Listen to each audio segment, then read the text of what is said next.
زمانہ قدیم میں حضرت نوح علیہ السلام کے بعد زمین پر ایک قوم آباد ہوئی جسے قوم عاد کہا جاتا تھا۔ یہ لوگ عرب کے علاقے احقاف میں رہا کرتے تھے، جہاں ریت کے بلند ٹیلے، سرسبز باغات اور کوشادہ میدان تھے۔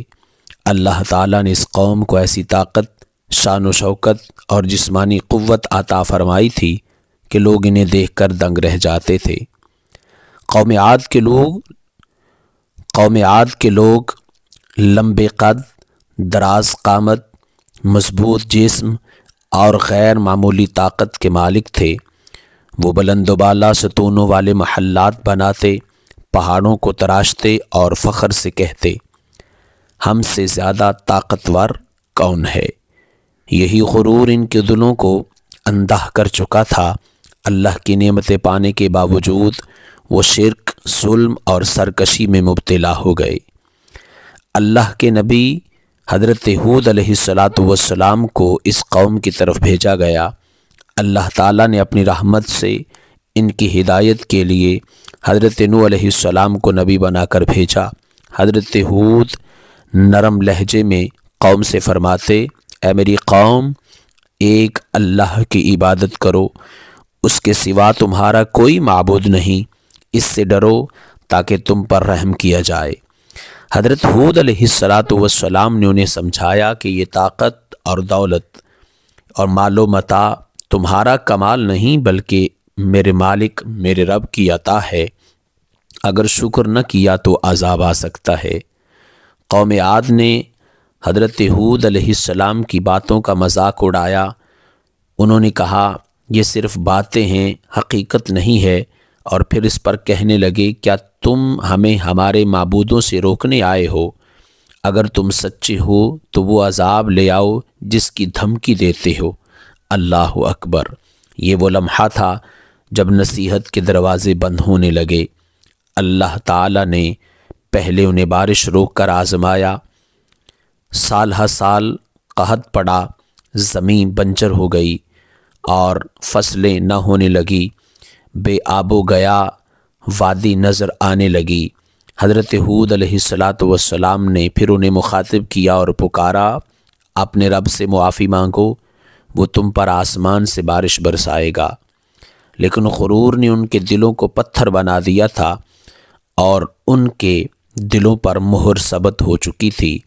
اس کے بعد جب انہوں نے اپنے غرور، تکبر اور گھمنڈ سے جو ہے وہ آری نہ ہوئے، اس کو نہ چھوڑا، اس سے پیچھے نہ ہٹے، ایک دن انہوں نے افق پر سیاہ بادل دیکھے۔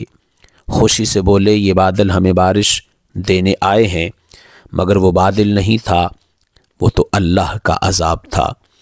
اللہ تعالیٰ نے ان پر 7 راتیں اور 8 دن ایسی تیز اور سرد آندھی بھیجی جو ہر چیز کو جڑ سے اکھاڑ پھینکتی تھی۔ ہم نے ان پر نحس دنوں میں ایک تیز آندھی بھیجی۔ قرآن پاک اعلان فرماتا ہے، لوگ ایسے گر رہے تھے جیسے کھجور کے کھوکھلے تنے گرتے ہوں۔ اللہ اکبر! پیارے ناظرین، پھر اس قوم کا نجات اور اس کی عبرت کیا ہوئی؟ حضرت ہود علیہ السلام اور وہ لوگ جو ایمان لائے تھے اللہ کے حکم سے محفوظ رہے، اللہ نے ان کو محفوظ رکھا، لیکن باقی پوری قوم صفحہ ہستی سے مٹ گئی، بالکل ایسے جیسے اس کا نام و نشان بھی باقی نہ ہو۔ اور ہم نے ہود علیہ السلام اور ان کے ساتھ ایمان والوں کو بچا لیا۔ ناظرین کرام، اللہ کے پاک پیغمبر حضرت ہود علیہ السلام نے قوم عاد کو اللہ کی نشانیوں سے آگاہ کیا، اللہ کے فرامین سے آشنا کیا، اللہ کے معبود حقیقی اور مالک برق حق ہونے کا پیغام پہنچایا۔ لیکن یہ قوم غرور، تکبر، گھمنڈ میں جو ہے وہ بے راہ روی اختیار کر چکی تھی۔ اپنی طاقت کے بل بوتے پر انہوں نے عذاب الہی کو خود صدا دی اور خود جو ہے وہ اپنے اوپر مسلط کیا۔ قوم عاد کی کہانی ہمیں یہ سبق دیتی ہے کہ طاقت اور دولت اللہ کی امانت ہے، حقیقی مالک اللہ تعالیٰ ہے اور ہمارے پاس جو کچھ طاقت ہے وہ مالک کائنات کی عطا کردہ ہے۔ اللہ جو ہے وہ تمام طاقتوں کا مالک ہے، ہر طاقت سے بڑی طاقت رب کائنات کی ہے۔ غرور انسان کو تباہی کی طرف لے جاتا ہے۔ اللہ کے نبیوں کی بات کو ٹھکرانا ہلاکت ہے، کیونکہ وہ اللہ کے پیامبر ہوتے ہیں اور اللہ کے پیغام رساں ہوتے ہیں۔ حقیقت میں وہ اللہ ہی کا پیغام ہوتا ہے جو اللہ کے نبی ہم تک پہنچاتے ہیں۔ اور پھر یہ بتایا جا رہا ہے کہ توبہ کا دروازہ بند ہونے سے پہلے لوٹ آنا ہی اصل کامیابی ہے۔ اللہ کی رحمت ندا دیتی ہے، اللہ کی رحمتیں صدا بلند کرتی ہیں۔